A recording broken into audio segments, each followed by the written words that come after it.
नमस्कार। चलिए आज बात करते हैं भारतीय ज्ञान प्रणाली के बारे में। ये एक ऐसी दुनिया है जो हजारों साल पुरानी है और सच कहूं तो बेहद दिलचस्प भी है। एक ऐसा सिस्टम जिसने सदियों से दुनिया के महान विचारकों को प्रेरित किया है। लेकिन रुकिए, इससे पहले कि हम इसमें गहरे उतरें, एक सवाल पर सोचते हैं।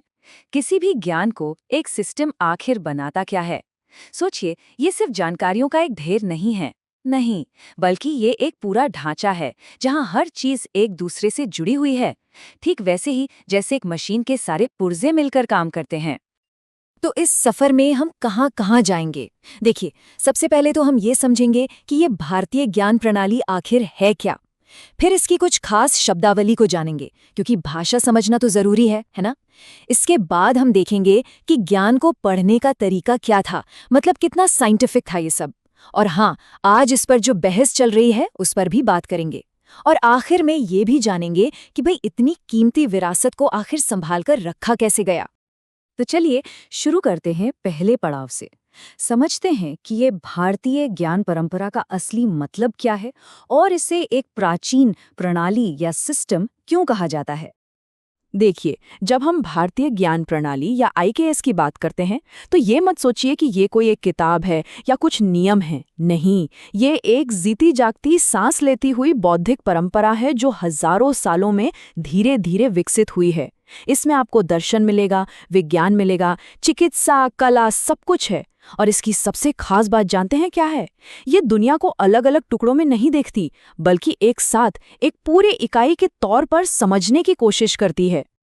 अच्छा, तो अब जब हम मूल बात समझ गए हैं तो चलिए इस सिस्टम की भाषा सीखते हैं। पता है, कुछ खास शब्द हैं और इनके बिना इसे समझना लगभग नामुमकिन है। सबसे पहला और शायद सबसे जरूरी शब्द धर्म। अब देखिए, इसका मतलब सिर्फ रिलीजन नहीं होता, बिल्कुल नहीं।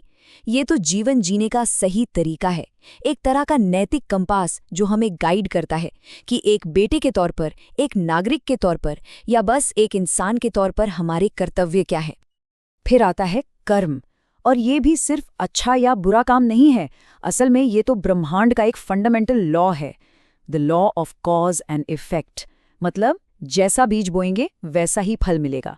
और ये सिर्फ हमारे कामों पर लागू नहीं होता, हमारे विचारों पर, हमारे शब्दों पर, सब पर लागू होता है। और इन सब का अंतिम लक्ष्य वो है मोक्ष। ये क्या है? ये है जन्म और मृत्यु के उस अंतहीन चक्कर से, जिसे संसार कहते हैं, उससे आजादी पाना। ये परम शांति की, परम मुक्ति की अवस्था है। तो ये तो हो गए कुछ बड़े बड़े आइडियाज, लेकिन सवाल ये उठता है कि इतने सारे ज्ञान को ऑर्गेनाइज कैसे किया गया था। यहीं पर एंट्री होती है शास्त्र के विज्ञान की। और ये ज्ञान को संगठित करने और उसका अध्ययन करने का एक बहुत ही मेथोडिकल, बहुत ही वैज्ञानिक तरीका था। यहाँ एक बहुत दिलचस्प बात है। ज्ञान को ना दो मुख्य हिस्सों में बांटा गया था। एक तरफ है श्रुति, जिसका मतलब है जो सुना गया। ये वो ज्ञान है जिसे सीधे ईश्वरीय माना जाता है, जैसे कि वेद। और क्योंकि ये डिवाइन है, इसलिए इसे बदला नहीं जा सकता। अब दूसरी तरफ है स्मृति, यानी जो याद रखा गया। ये ज्ञान ऋषियों और विद्वानों ने रचा है, जैसे पुराण और रामायण। और इसमें समय के साथ बदलाव या एडेप्टेशन की गुंजाइश है। और पता है, ज्ञान हासिल करने का तरीका भी बड़ा सिस्टमैटिक था। ये 3 कदमों का एक गहरा सफर। सबसे पहले श्रवण, यानी अपने गुरु से ध्यान लगाकर सुनना।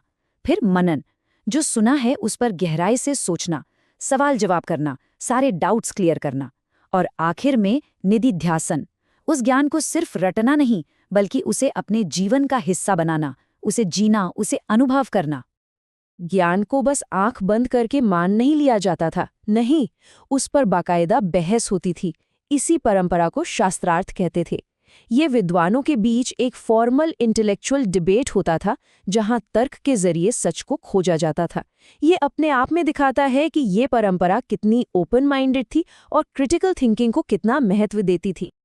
तो ये तो थी पुरानी बातें, लेकिन आज के समय में आईकेएस को लेके एक बहुत बड़ी बहस चल रही है। और सवाल ये है, क्या ये सिर्फ एक विचार है, एक फ्रेमवर्क ऑफ नॉलेज, या फिर इसे एक विचारधारा यानी आइडियोलॉजी बनाया जा रहा है? इस बहस के आप कह सकते हैं 2 पहलू हैं। एक तरफ वो लोग हैं जो इसे जीवन को समझने का एक बहुत ही फ्लेक्सिबल और होलिस्टिक तरीका मानते हैं, वहीं दूसरी तरफ कुछ आलोचकों को ये डर है कि कहीं इसे एक राजनीतिक विचारधारा का रूप देकर राष्ट्रवाद या यहाँ तक कि स्यूडो साइंस को बढ़ावा देने के लिए तो इस्तेमाल नहीं किया जा रहा। भारत की जो नई शिक्षा नीति 2020 है, उसमें IKS को शामिल करने का जो फैसला हुआ वो इसी बहस के बिल्कुल केंद्र में है। अच्छा, हमने विचारों की, बहस की, इन सब की तो बात कर ली, लेकिन ये सारा ज्ञान हम तक पहुंचा कैसे? मतलब फिजिकली। चलिए अब अपने आखिरी हिस्से में ये देखते हैं कि हजारों साल पुरानी इन पांडुलिपियों को आखिर संजोकर रखा कैसे गया। आज तो हम सब कागज पर लिखते हैं, कितना आसान है, लेकिन जरा सोचिए उस जमाने में ज्ञान को भोजपत्र यानी संटी की छाल पर या फिर ताड़ के पत्तों पर लिखा जाता था। कितनी नाजुक चीजें हैं ये। कागज का इस्तेमाल तो बहुत बहुत बाद में शुरू हुआ, तो जाहिर है इन्हें बचाकर रखना अपने आप में एक बहुत बड़ी चुनौती थी। और इन कीमती पांडुलिपियों को कीड़ों और नमी से बचाने के जो तरीके थे ना, वो भी बड़े दिलचस्प थे। कोई केमिकल नहीं, हल्दी और लेमनग्रास तेल जैसे नेचुरल रिपेलेंट्स का इस्तेमाल होता था। उन्हें खास लाल या पीले कपड़ों में लपेटकर रखा जाता था और कीटाणुओं को मारने के लिए हल्की धूप भी दिखाई जाती थी। सोचिए कितने सरल लेकिन कितने असरदार उपाय थे ये।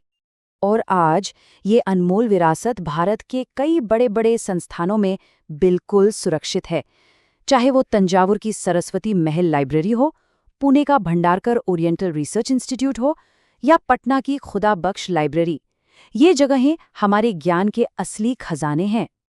और अब इस ज्ञान को आने वाली पीढ़ियों तक पहुंचाने के लिए भारत सरकार का एक मिशन काम कर रहा है, राष्ट्रीय पांडुलिपि मिशन या नमामि। इसका मकसद क्या है?